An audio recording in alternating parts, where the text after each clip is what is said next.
شرف صحابیت کے اعتبار سے ان فضائل کے وہ مصداق ہے، اور ایک ہے خصوصی فضائل، وہ خصوصی فضائل بھی حضرت امیر معاویہ رضی اللہ تعالیٰ عنہ کو حاصل ہیں۔ صحیح بخاری کے اندر 2924 نمبر حدیث امام بخاری لکھے ہے، اس حدیث کا ایک حصہ یہ ہے کہ نبی پاک صلی اللہ علیہ وآلہ وسلم نے فرمایا اول جیش من امتی یغزون مدینہ قیصر مغفور لہم، میری امت کا پہلا لشکر جو کیسر کے شہر پر حملہ آور ہوگا اور کیسر کے شہر میں جہاد کرے گا، مغفور لہم، ان کی بخشش ہو گئی، وہ بخش دیے گئے، ان کی مغفرت ہوگی۔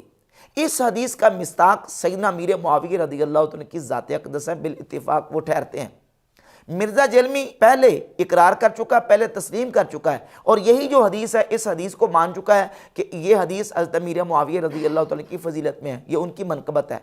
صحابیت کی بات کریں تو صحابیت کی فضیلت کے حوالے سے بھی مرزا جیلمی اس کو تسلیم کر چکا، اور یہ جو حدیث ہے کہ کیسر کے شہر پر میری امت کا جو پہلا لشکر حملہ آور ہوگا اس کی بخشش ہوگی، اس فضیلت کو بھی مرزا جیلمی تسلیم کر چکا۔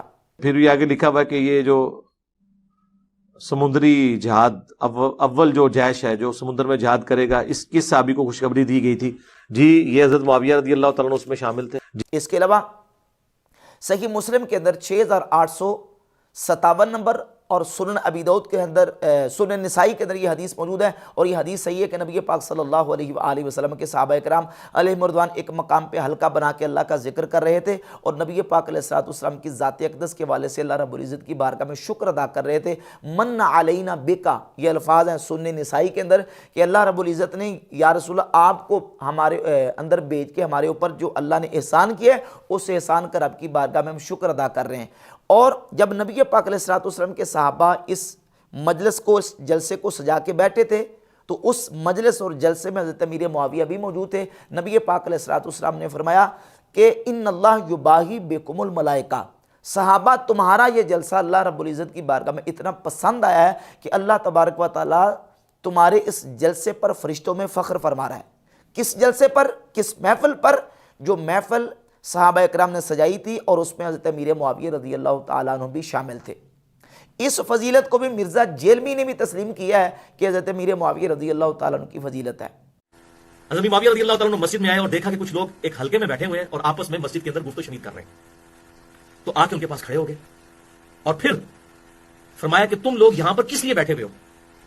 تو انہوں نے کہا کہ اے امیر المومنین، ہم اللہ کا ذکر کرنے کے لیے بیٹھے ہیں، اور ہم اس بات پر اللہ کا شکر ادا کر رہے ہیں کہ اللہ تعالیٰ نے ہمیں اسلام کی دولت عطا فرمائی ہے۔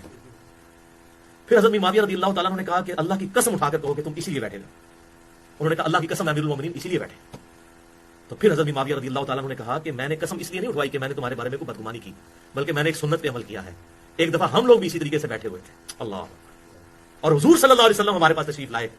سیدنا امیر معاویہ رضی اللہ تعالیٰ عنہ کو شرف اسلام بھی حاصل، شرف صحبت بھی حاصل، اور شرف نسب بھی حاصل۔ ان کا نسب جو ہے وہ نبی پاک علیہ الصلوۃ والسلام کے نسب کے ساتھ ملتا ہے۔ قبیلہ قریش سے ان کا تعلق تھا، اور نبی پاک علیہ الصلوۃ والسلام کا تعلق بھی قبیلہ قریش سے تھا، اور رسول اللہ صلی اللہ علیہ وآلہ وسلم کے شرف سحر اور شرف مساہرت سے بھی مشرف ہیں۔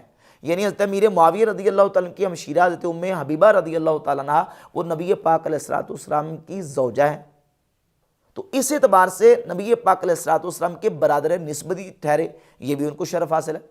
پھر نبی کریم علیہ الصلوۃ والسلام کی بارگاہ میں ان کو صحبت پاک اور دائمی ملازمت حاصل تھی۔ رسول اللہ صلی اللہ علیہ وآلہ وسلم نے ان کو کتابت وحی کے منصب پر مامور فرمایا۔